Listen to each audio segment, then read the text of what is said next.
oh yeah, he's good, or he's talented, to keep you going. Right. How do you really determine if it's for real? Well, the question is about feedback. When you're doing this, sometimes you feel like you're doing it in a vacuum. You go into these auditions, you don't get the part, you never hear back. What's going on? I mean, the first clue, obviously, is if you start to get callbacks. You may not book the jobs, but if you're getting callbacks, that's all the feedback you need at the beginning. You did something right, something enough to be able to get the callback.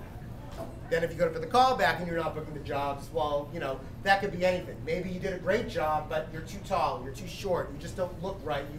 You're could be a million things that has nothing to do with how good you did in the room. All the time I'm hearing from casting directors, they were the best one in the room, but they just aren't good looking enough, or they're too good looking, or it happens all the time.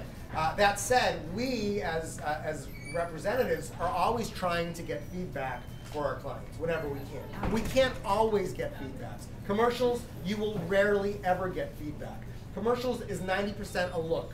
Doesn't matter what you do in the room, you go in, you either look the part or you don't look the part, and they make the decision from there.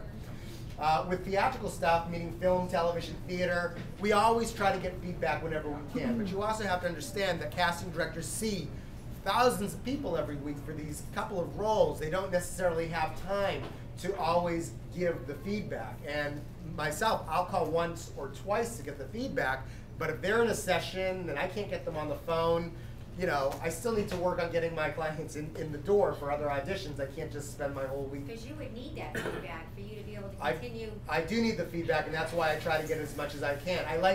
First of all, every time my client has an audition, I want them to call me when they're done so I can hear it from them. And that jogs me to then call the casting director and get their feedback. Then if there's some sort of incongruity there, I try to put the pieces together and figure out what's going on, so then I can help my client and say, listen, here's what you said, this is what they said, what do you think is going on in the room? And then we try to figure that out. And that's often very helpful.